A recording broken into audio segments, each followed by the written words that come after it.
એક પણ વર્તુળ પૂરું નથી થતું. હર ક્ષણે કંપાસની તીણી અણી ભોંકાય છે. ચાલ સંબંધોનું કોણ માપક શોધીએ અને જાણીએ કે હૃદયને કેટલા અંશના ખૂણે છેદે છે. બે સમાંતર રેખાઓની વચ્ચેનો અવકાશ છું. શૂન્યતાની સાંકળો મારા વડે બંધાય છે. અને છેલ્લે ચાલ જિંદગી થોડું બેસીએ, કારણ કે મારા કરતા તું વધારે થાકી ગઈ છે. હવે જ્યારે આજે આટલા બધા બાળકો ગણિત ભણવા માટે ભેગા થયા છીએ, આમાંથી ઘણા વિચારતા હશે કે આજે શું ગણિત ભણવું છે, પણ અમારો એક પ્રયાસ છે કે ગણિત એ બોરિંગ સબ્જેક્ટ નથી, પરંતુ એને બહુ સરસ બનાવી શકાય છે. આ કહેવત તમે બધાએ સાંભળી હશે. કઈ કહેવત ખબર છે? ખુશીનો શું કરવાનો? સરવાળો. દુઃખની શું કરવાની? બાદબાકી. સુખનું શું કરવાનો? અને ટેન્શનનું ભાગાકાર. સરસ. પણ અહીંયા દેખો, અહીંયા તમને બધાને દેખાતું હશે કે સરવાળા, બાદબાકી, ગુણાકાર અને ભાગાકારની દુવિધા. તો મારા મગજમાં એક પ્રશ્ન જાગ્યો હતો, બહુ મસ્ત મજાનો પ્રશ્ન, કે જો સરવાળો, બાદબાકી, ગુણાકાર અને ભાગાકાર જો માણસ હોય તો? સાચી વાત ને? જો એ બધા માણસ હોય તો કેવા લાગે? બરાબર? ચાલો મળીએ. ઓકે, ચલો, તમારો ઉત્સાહ મને ગમ્યો. તો સૌ પ્રથમ આપણે મળીશું આપણા બધાના ફેવરેટ સરવાળાને.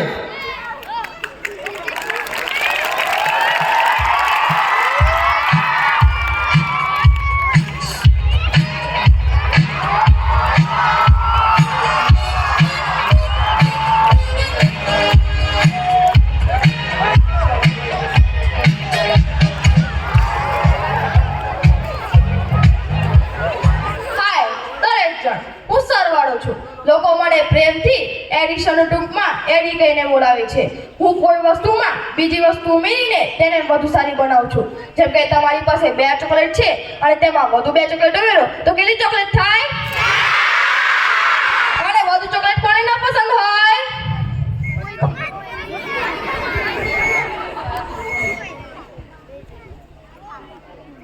તો બાળકો જોયું, જો સરવાળાને માણસ બનાવવામાં આવે ને તો એનામાં બહુ વધારે ઉત્સાહ આવી જાય છે.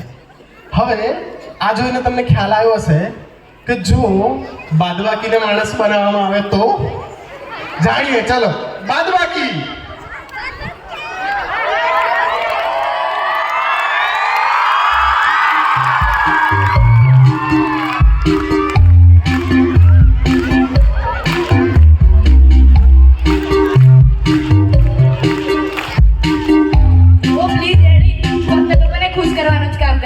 પણ હું બાદબાકી છું. મને ખબર, મને લોકો પ્રેમથી સબ્બી કહીને બોલાવે છે. મને ખબર જ છે તમારા લોકોને એવું નથી ગમતું, પરંતુ લોકોને વધારાના કામમાંથી છુટકારો આપવામાં મદદ કરું છું. જો વિચારજો, તમારે તમારા મિત્રને 10 રૂપિયા આપવાના હોય અને તેમાંથી તમે 5 રૂપિયા આપી દીધા, તો હવે તમારે તમારા મિત્રને કેટલા રૂપિયા આપવાના બાકી રહ્યા? અને ઓછું વધારે કોને ના ગમે?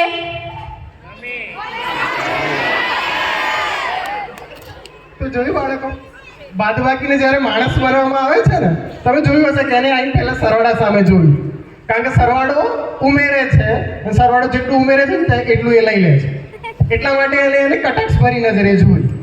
પણ હવે જે આપણે બધાને ગમે છે એવો ગુણાકાર, જો એને માણસ બનાવવામાં આવે તો કેવો લાગે? જોવું છે ને? તો આવા ગુણાકારને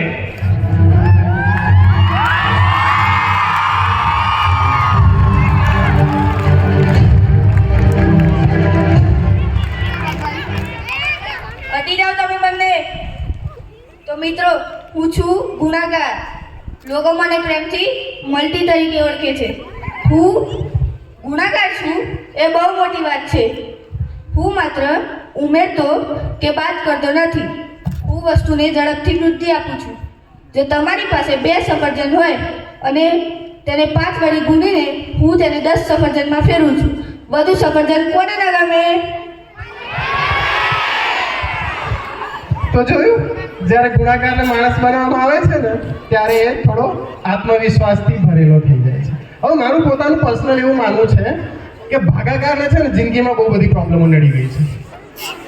એટલા માટે ભાગાકાર છે ને હંમેશા દુવિધામાં રહેતો હોય છે. જોવું હોય તો જોઈ લેતો હોય ભાગાકાર કેવી દુવિધામાં રહે છે. ભાગાકાર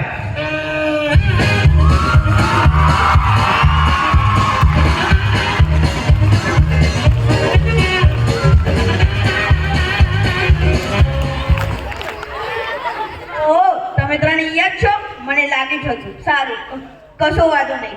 તો મિત્રો, મારું નામ છે ભાગાકાર. લોકો મને પ્રેમથી ડીવી તરીકે ઓળખે છે.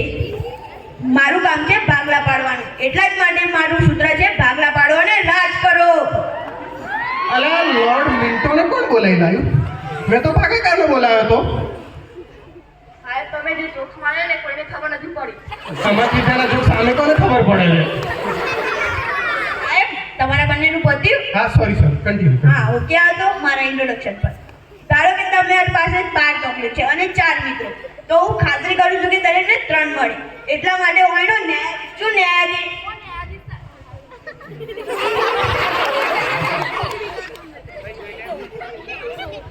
ન્યાયાધીશ સાહેબ, તું તો રહેવા દે. અને તમે બધા તો બહુ કંટાળાજનક છો. લોકો મને જ પ્રેમ કરે છે કારણ કે હું તો કોને ખુશીઓ આપું છું. પણ તું અમુક વખત ખુશી સાથે મૂંઝવણ પણ ઉમેરે છે. જો વિચાર, હોટલનું બિલ સતત વધતું જ રહેતું હોય તેમાં કોણ જવાબદાર છે? તું. એ સબ્જી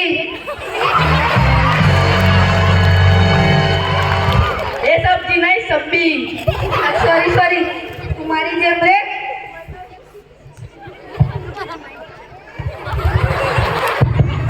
હું એનો હીરો છું. હું સુખ, શાંતિ અને પૈસામાં પણ વધારો કરું છું. ઓ હીરો, તું પણ માપમાં જ રહે. તારો ગુણાકાર અમુક વખત બહુ વધી જાય છે.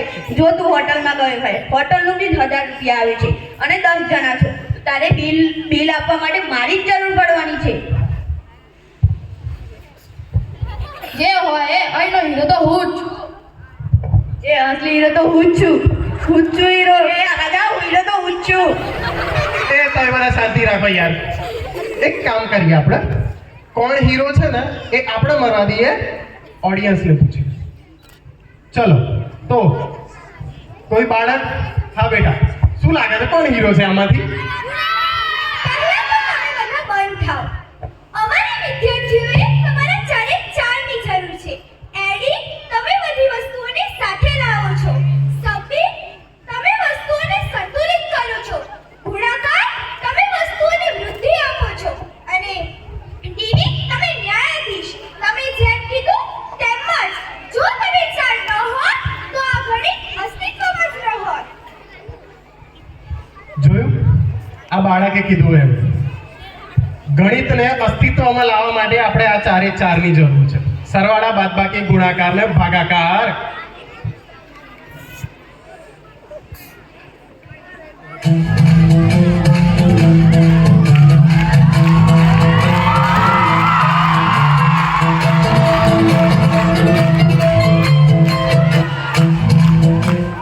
તો બાળકો, મને અને મારી શોધને ભૂલી તો નથી ગયા ને?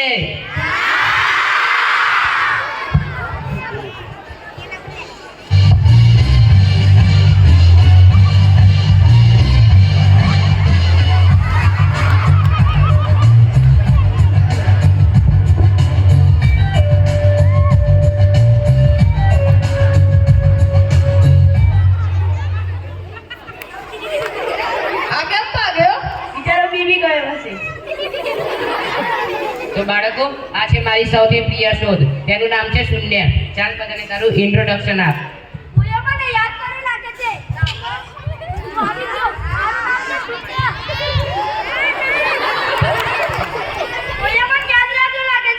નામ છે શૂન્ય. અરે, આ ક્યાંથી આવે ગયો? એ સરવાળા, તું આવું કેમ બોલે છે? તને ખબર છે અહીંયાનો સૌથી કુલ નંબર છું. કારણ કે હું બધી જ વસ્તુને મારામાં સમાવી લઉં છું. સરવાળો બરાબર જ બોલે છે. તું કાંઈ ભૂલ નથી. તું બહુ ખતરનાક છે કારણ કે તું બધી વસ્તુને તારામાં ફેરવી નાખે છે. અને મહેરબાની કરીને મારી નજીક ના આવતો. હા, એટલું ખતરનાક તું કોઈ પણ અડી પણ નથી શકતું. કેમ રે?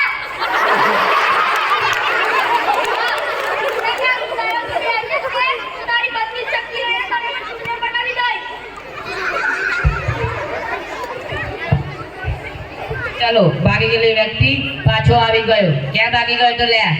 ભાગી જાઉં દાદા, કોને લઈને આવ્યા છો તમે? શૂન્યને, જેનાથી મન નમ્રત છે એનાથી એને લઈને આવ્યા છો. કાકા તું આવી ગયો છું ને તો મને મારે ઘર પર બોલાય મને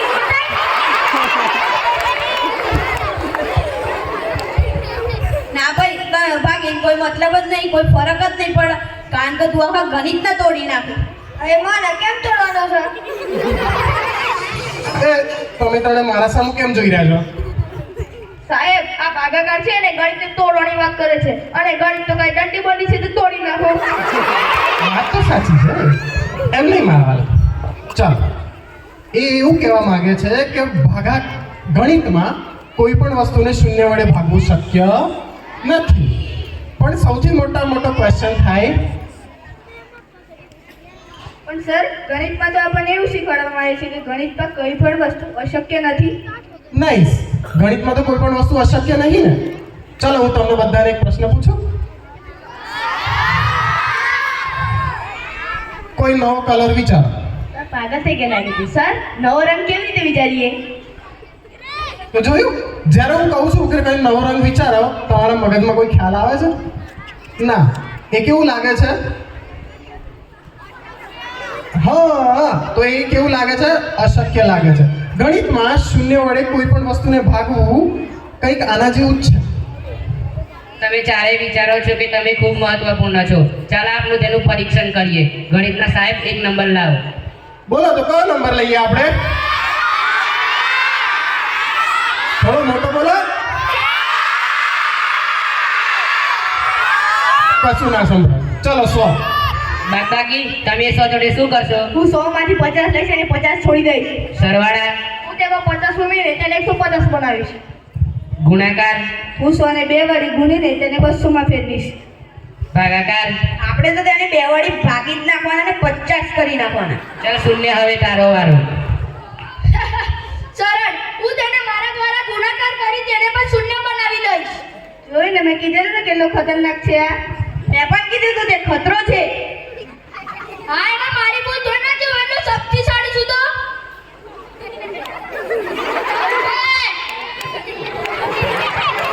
ભાઈ શૂન્ય પર પ્રતિબંધ મૂકવો જોઈએ.